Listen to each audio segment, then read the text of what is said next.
And welcome back, ladies and gentlemen, to another weekly review with The Robot, brought to you by the Movie Pope. And here he is, bolts and nuts akimbo, The Robot.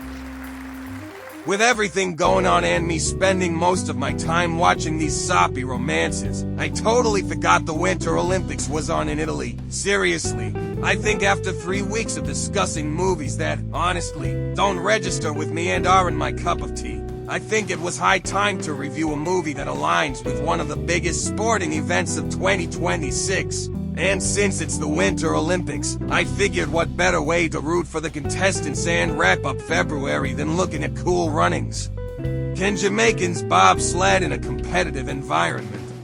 Apparently they can, so long as John Candy is coaching them. And it's quite the heartwarming experience, especially since we get the Jimmy Cliff rendition of I Can See Clearly Now.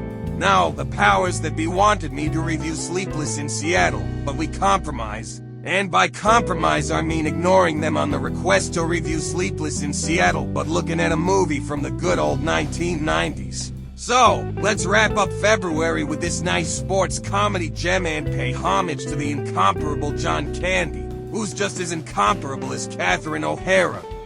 Both alums of Second City, in case you didn't know. Dearest Bannock was born to compete in the Olympics, or at least he believes it. When he stumbles and falls in the qualification trial, he doesn't give up but decides to get into the Olympics through other means. It's convenient how there are the Winter and Summer Games. So, if Dearest can't run in the Summer Games, he'll just bobsled in the winter. Of course, it's a harebrained scheme, but fortunately, he's able to recruit the right crew.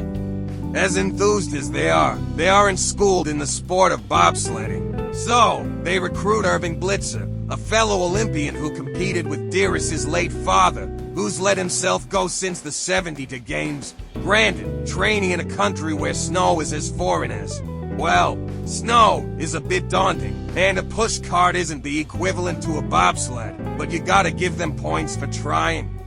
It taught us the lesson that if you're persistent and consistent, there's nothing that can't be accomplished. Seriously, Dearest just doesn't know the meaning of giving up.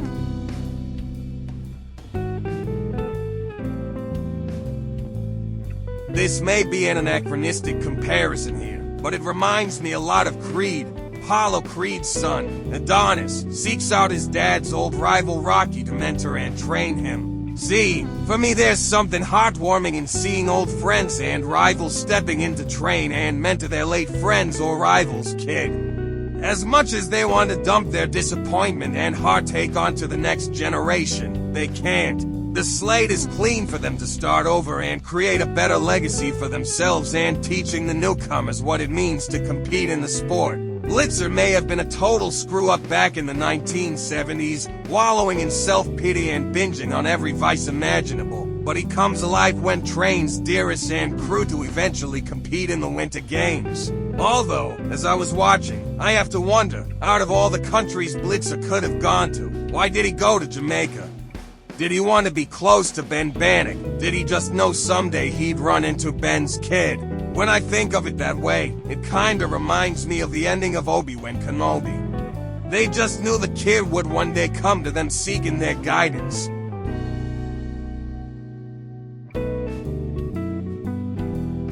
As much as these guys have heart, it don't get you far unless you're acclimated and prepared. To do that, Blitzer and the boys head to the Great White North, where it's a balmy -25 in Calgary. The boys are initially stunned by the cold, but that soon takes a back seat. Nobody thinks the Jamaicans are serious contenders, and they got to put up with a lot of abuse in order to get some respect.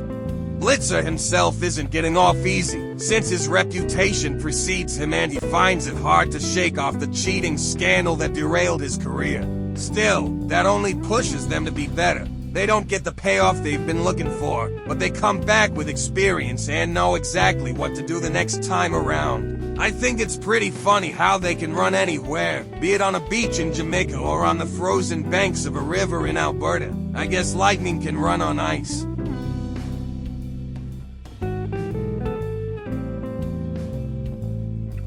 For those of y'all who grew up in the 1990s, we learned much about the world from the wonderful films made by the Walt Disney Corporation. Whether live action or animated, we learned that the world is made up of different peoples who are pretty quick with the quips and one-liners. That's just how it was. Anyway, you got the crew of screwballs, ne'er-do-wells, hotheads, and lunkheads who are led by a no-nonsense coach who, deep down, has a heart of gold.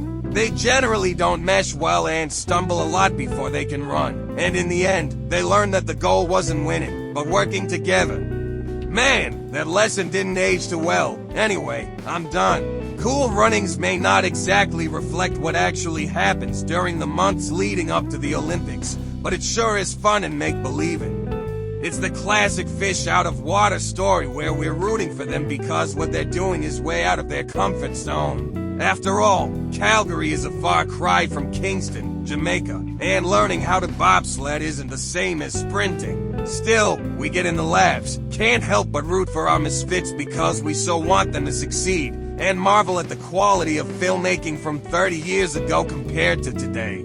I'll be watching the Olympics and rooting for Team America, but if Jamaica were to ever compete in the Winter Games, you can bet your dollar they'll have my support anytime.